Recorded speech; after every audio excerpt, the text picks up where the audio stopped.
मामी के साथ ही अफेयर चला करके अब मामा को ही मार दिया उसने। दोनों मिलकर, पत्नी और भांजा ने मिलकर साथ हो रहा है, उसी को पता है क्या हुआ है। चलो ठीक है, रोइए मत। अभी इस वक्त हमारी मौजूदगी जनपद देवरिया में है। जनपद देवरिया का थाना मैल आप देख सकते हैं, बोर्ड लगा हुआ है। इसी थाने के बाहर हम लोग मौजूद हैं और आपने सोशल मीडिया और अखबार और पेपर के माध्यम से देखा होगा कि एक मामला इस वक्त ट्रेंडिंग में है, जो ड्रम को लेकर, जो ड्रम वाला मामला है, जो पत्नी अपने पति को ड्रम में हत्या करके और उसको ड्रम में पैक कर देती है। वैसा ही एक मामला आया है देवरिया जनपद के अंतर्गत, जो कि नौशाद नाम के व्यक्ति एक हैं जो दुबई में विदेश में काम करते हैं और काम करते वक्त वो आते हैं अपने घर पे ग्राम सभा भटौली में, देवरिया जनपद के अंतर्गत मैल जो गांव है, थाना है, उसी थाना के अंतर्गत जो गांव ग्राम सभा है भटौली, उसके अंतर्गत वो जब आते हैं तो उनकी पत्नी रहती हैं जो कि उनका एक अपने रिश्ते में भांजे से संबंध रहता है, अवैध संबंध। उसी को लेकर वो कहीं ना कहीं ये एक घटना को अंजाम देती हैं साजिश करके और अपने पति नौशाद की हत्या करके, और जनपद देवरिया के ही अंतर्गत कहीं दूर पर 50 किलोमीटर दूरी पर उनकी हत्या करके और सूटकेस में पैक करके और एक जगह किसी किसान के खेत में फेंक देती हैं। और किसान जब देखता है सूटकेस को तो 100 नंबर को सूचना देता है, 100 नंबर की पुलिस आती है और उसको देखती है, उसका खुलासा करती है और कहीं ना कहीं नौशाद के बारे में जानकारी मिलती है कि ये जो शव है ये नौशाद का है। उसमें सबसे बड़ी बात यह है कि उसमें पासपोर्ट, वीज़ा, जो भी सभी प्रमाण जो रहता है वो प्रमाण उसी सूटकेस में रहता है। इससे पता चल जाता है कि ये नौशाद की लाश है। और आपको बता दें कि जब पता चलता है तो पूरे गांव में पूरी खलबली मच जाती है। और अभी हम उसी गांव में चलेंगे जो यहाँ से मैल थाने से 3 किलोमीटर दूरी पर नौशाद का घर है। उनके परिवारजनों से हम बात करेंगे। अभी तो उनकी बॉडी गई है पोस्टमार्टम के लिए।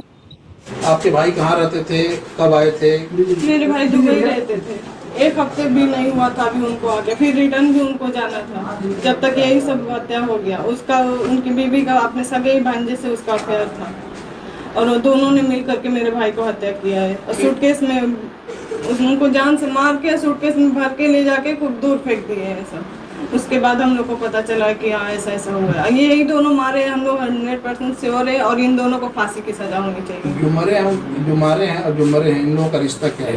मामा भांजे का है और ये मामी लगेगी उसकी, और उसी के साथ मामी के साथ ही अफेयर चला करके अब मामा को ही मार दिया उसने। दोनों मिलकर, पत्नी और भांजा ने मिल करके।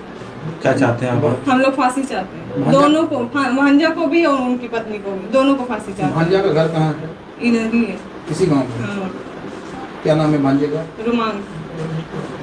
दोनों को फांसी होनी चाहिए, किसी भी हाल में फांसी होनी चाहिए। हमको फांसी, जान के बदला जान चाहिए। मेरे भाई की जान लिए वो दोनों, उन दोनों की भी जान चाहिए, किसी भी हाल में जान चाहिए। कितना भाई आप लोग? 3 भाई। नौशाद कितने स्थान पे? दूसरे नंबर।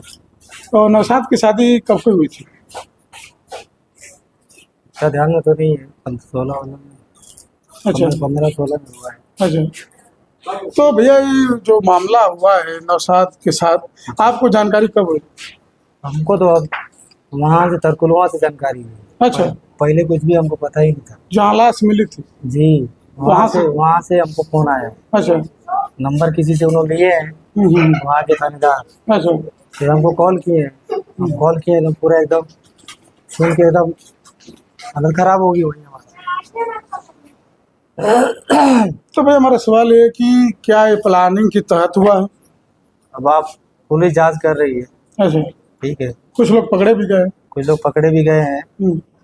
और कानून से मेरी यही दरखास्त है जी कि कड़ी से कड़ी सजा दो उनको, और ऐसी सजा दो फिर दोबारा देश के अंदर, ये जिले के अंदर कोई ऐसा घटना दोबारा ना हो। ये हमारे सरकार से अपील है कि किसी के साथ ये घटना दोबारा ना हो। जिसके साथ हो रहा है उसी को पता है क्या हुआ है। चलिए ठीक है, रोइए मत। तो आपकी भाई बता दूं दुख है, और जल्दी भाई साहब आए हैं और बता रहे हैं कि इनसे आखिरी बात हुई थी और इनको खबर मिली तरकुलहवा से, क्योंकि नौशाद की बॉडी वहीं भी किसी बैग में पड़ी थी और खेत में किसान गया जब कंपाइन मशीन लेकर तो देखा वहाँ बॉडी पड़ी है। तो भैया नौशाद से आखिरी बार कब बात हुई थी आपकी? एक दिन पहले शाम में 8:30 बजे बात हुई थी हमसे। अच्छा वही अब्बा का तबीयत की खैरियत लिए थे। अच्छा। फिर वो कहे कि हमारे मोबाइल में चार्जिंग नहीं है, बाद में हम सवेरे बात करेंगे। फिर सवेरे कॉल आया नहीं, उनका मोबाइल ही बंद था। फिर हम लोग, हमको पता ही नहीं था बाद में कि क्या हुआ क्या नहीं हुआ। फिर वहाँ से फोन आया हमको तो पता चला, फिर हम यहाँ फोन किए और उसके पहले अब कुछ पता ही नहीं था। तो भाई साहब नौशाद दुबई में कितने साल से थे? लगभग वो दुबई में ये 25 चल रहा है ना, लगभग होंगे 5-7 साल से थे वहाँ। अच्छा अच्छा। तो आखिरी बात हुई तो कभी तकलीफ की बात नहीं बताई नौशाद? कुछ नहीं। अच्छा।